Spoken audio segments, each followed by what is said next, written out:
Bueno, vamos a ver hoy cómo dibujar un ángulo a partir de una recta. Ahora os vais a fijar en esta recta, o mejor dicho, en esta semirrecta que tenemos aquí, porque tiene un final, y ese final que tiene ese puntito va a ser el vértice del ángulo. Para dibujar ángulos necesitamos un transportador, como este o muy parecido. Son todos prácticamente iguales. Tienen alguna variación aquí abajo. Lo primero que tenemos que hacer es hacer coincidir la línea que tenemos abajo en el transportador, tenemos que hacerla coincidir con la recta que tenemos en el papel. Y el extremo de la recta, el puntito ese de la semirrecta, que va a ser el vértice, lo tenemos que hacer coincidir con el cruce de esta recta y de esta que tenemos en el transportador, justamente con ese punto. Algunos transportadores vienen con un agujerito para que veáis exactamente dónde cae. Este no tiene el agujerito, pero se ve claramente dónde coincide la recta esta que tiene abajo con la perpendicular. En ese punto tenemos que hacer coincidir el vértice de nuestro ángulo. Si queremos dibujar un ángulo, por ejemplo, de 60 grados, pues lo primero, lo que os he dicho, hacemos coincidir la línea debajo del transportador con la línea que hemos dibujado y el punto de la semirrecta con el corte de la perpendicular y de la línea del transportador. Una vez que lo tengamos, nos venimos a los números que tiene arriba el transportador, que son los grados que mide el ángulo, y hacemos una marquita justo donde pone 60. Tenéis que tener cuidado y os explico. En los transportadores vais a ver que tenéis dos números. Donde marca el 60 también pone 120. ¿Por qué ocurre eso? Porque podemos pintar un ángulo del revés. No lo voy a explicar ahora para que no liéis más. En sesiones posteriores os lo explicaré. Pero os digo, ¿qué número de los dos utilizamos?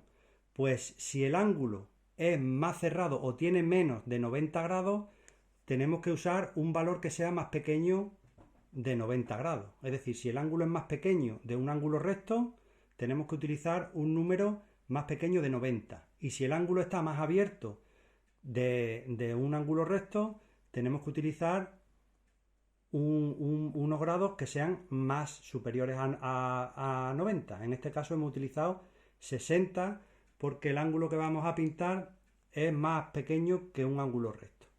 Entonces, después de hacer la marca en los 60 grados, repito, hemos colocado el transportador haciendo que coincida perfectamente con la semirrecta que tenemos dibujada. Hemos hecho una marca donde está la señal de 60 grados y ahora con una regla vamos a unir la marca que hemos hecho con el extremo de la semirrecta, que va a ser nuestro vértice del ángulo.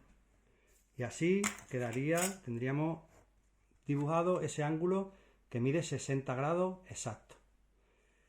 ¿Y cómo podemos medir un ángulo que ya esté hecho con el transportador?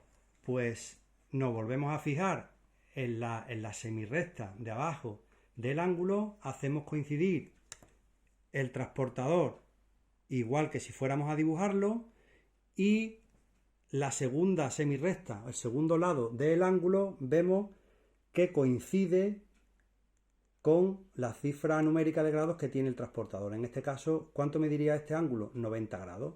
¿Lo veis? Y este ángulo, es un ángulo recto. Ya os lo dije ayer, los ángulos que miden 90 grados se llaman ángulos rectos. ¿Qué ocurre con los ángulos como el que hemos dibujado antes, que miden menos de 90 grados? Que se llaman agudos. ¿Qué ocurre si un ángulo mide más de los 90 grados? Que se llaman obtusos. Esa sería la clasificación de los ángulos según los grados que miden. Y tenemos, aparte de estas tres categorías, hay dos un poquito más raras. ¿Por qué más raras? Porque aquí tendríamos simplemente, nos parecería que dibujada una recta solo, pero esto es un ángulo. Es un ángulo, si nos imaginamos que aquí estaría el ángulo recto, nos vamos a imaginar que este ángulo lo que ha hecho es abrirse hasta quedar completamente llano. La abertura del ángulo sería todo esto. Por eso se llama llano, porque es simplemente una línea sobre el papel. Al igual podemos tener aquí un vértice y una semirrecta Imaginarnos que el ángulo aquí lo que ha hecho ha sido abrirse completamente hasta juntarse con el lado. Es decir, la amplitud del ángulo sería todo esto. Estos ángulos miden 360 grados y los ángulos llanos 180 grados.